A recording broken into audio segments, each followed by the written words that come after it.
Pernah nggak sih kalian merasa jadi orang paling keren satu sekolah cuma karena di saku seragam kalian ada sebuah HP dengan logo bulat hijau yang kelihatan futuristik banget? Atau kalian pernah merasa jadi DJ dadakan hanya karena HP kalian punya tombol khusus bertuliskan Walkman? Buat generasi 2000-an awal, ada satu nama yang kalau disebut langsung memicu memori kolektif.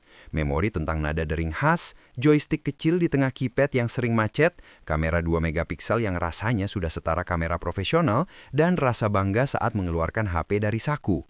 Nama itu adalah Sony Ericsson. Sebelum dunia dikuasai iPhone yang serba kotak dan Samsung yang membanjiri pasar dengan Galaxy, pernah ada sebuah brand yang menjadi simbol gaya hidup anak muda. Sebuah hasil perkawinan silang paling ambisius dalam sejarah teknologi. Pernikahan antara ketangguhan sinyal dari Swedia dan keindahan desain dari Jepang.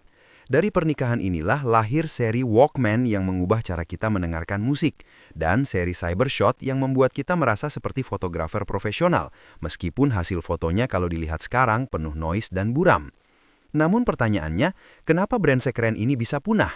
Kenapa nama Sony Ericsson harus dihapus dari sejarah dan hanya menyisakan Sony sendirian? Untuk menjawab itu, kita harus mundur ke awal 2000-an, ke sebuah kisah yang tidak dimulai dari kejayaan, tapi dari krisis. Banyak orang mengira Sony Ericsson adalah satu perusahaan utuh sejak awal, padahal kenyataannya mereka adalah hasil kawin silang dua raksasa yang sama-sama sedang kesulitan. Di satu sisi ada Ericsson dari Swedia, perusahaan telekomunikasi yang sangat dihormati. Mereka adalah raja sinyal, raja infrastruktur, dan rajanya teknologi jaringan. HP buatan Ericsson terkenal kuat sinyalnya, tangguh dan fungsional, tapi jujur saja desainnya kaku, dingin, dan tidak punya jiwa, seperti alat kerja, bukan barang yang ingin dipamerkan. Di sisi lain ada Sony dari Jepang, raksasa elektronik yang punya Walkman legendaris, TV Bravia, dan kamera yang dipuja dunia. Sony paham hiburan, paham desain, paham emosi. Tapi anehnya, setiap kali Sony mencoba masuk ke pasar HP sendirian, hasilnya selalu mengecewakan. HP Sony tidak laku, mereka cantik tapi lemah di teknologi sinyal. Lalu datanglah musibah besar. Tahun 2000, pabrik pemasok chip utama Ericsson di New Mexico terbakar hebat. Produksi lumpuh, pasokan terganggu, dan kerugian membengkak. Ericsson butuh penyelamat. Sony di sisi lain butuh teknologi jaringan yang kuat. Dua raksasa yang terluka akhirnya saling melirik. Pada tahun 2001 di London, mereka berjabat tangan. Sony dan Ericsson sepakat membentuk perusahaan patungan dengan kepemilikan 50/50. Tujuannya sederhana tapi ambisius, menggabungkan otak jenius Swedia dengan wajah cantik Jepang. Dan dari situlah legenda dimulai. Sony Ericsson datang dengan filosofi yang berbeda dari Nokia atau Siemens saat itu. Mereka tidak melihat HP hanya sebagai alat komunikasi. Bagi Sony Ericsson, HP adalah alat hiburan, adalah fashion statement, adalah bagian dari gaya hidup. Dan filosofi ini meledak di pertengahan 2000-an saat mereka memasuki era keemasan. Sony Ericsson menciptakan kasta produk yang sangat jelas. Ada seri K untuk kamera dengan branding Cybershot yang waktu itu terdengar seperti sihir. Salah satu legenda terbesarnya adalah K750i. Dirilis tahun 2005, HP ini mengubah persepsi orang tentang kamera ponsel. Dengan kamera 2 megapiksel yang sudah dilengkapi autofocus, hasil fotonya jauh lebih tajam dibandingkan HP lain yang masih buram seperti foto penampakan. Desainnya maskulin, hitam dan punya tutup lensa geser. Begitu tutupnya dibuka, kamera langsung aktif dengan bunyi klik yang memuaskan. Lalu datang penerusnya, K800i yang membawa xenon flash. Bukan LED biasa, tapi lampu kilat seperti kamera digital sungguhan. Jepret foto di malam hari, hasilnya terang dan tajam. Branding Cybershot bukan sekadar tempelan, tapi benar-benar terasa nyata. Di sisi lain, ada seri W, Walkman, yang menjadi simbol anak gaul. Dimulai dari W800i dengan warna putih dan oranye yang ikonik. Ada tombol khusus Walkman, ada headset unik, dan ada fitur Mega Bass yang membuat dunia terasa milik sendiri. UI pemutar musiknya cantik, intuitif, dan suaranya jernih. Nokia memang punya Express Music, tapi Walkman punya aura premium yang berbeda. Memegang HP Walkman seperti mengatakan pada dunia bahwa kamu paham musik. Namun, di balik semua kejayaan itu, ada satu penyakit legendaris yang hampir semua pengguna Sony Ericsson pernah alami. Joystick analog kecil di tengah keypad. Awalnya enak, responsif, dan menyenangkan. Tapi setelah beberapa bulan, mulai macet, keras, atau bahkan copot. Banyak dari kita pernah meniup-niup joystick itu dengan harapan bisa berfungsi lagi, atau bolak-balik ke tukang servis hanya untuk mengganti komponen kecil itu. Anehnya, meskipun sering bikin emosi, kita tetap cinta, karena Sony Ericsson memberikan pengalaman yang tidak diberikan brand lain. Sayangnya, saat Sony Ericsson asyik berpesta dengan kamera dan musik, dunia sedang berubah. Tahun 2007, sebuah presentasi di Amerika Serikat mengubah arah industri selamanya. Steve Jobs memperkenalkan iPhone dengan layar sentuh kapasitif yang mulus. Tidak ada stylus, tidak ada keypad, hanya layar dan jari. Definisi HP ditulis ulang secara radikal.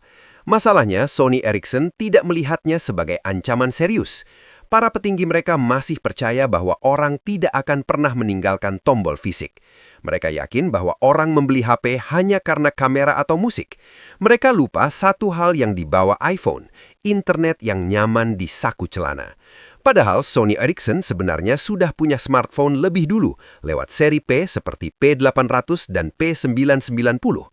Tapi HP itu tebal, menggunakan stylus dan sistem operasi Symbian UIQ yang terasa rumit dan menakutkan bagi pengguna biasa. Disinilah bencana dimulai.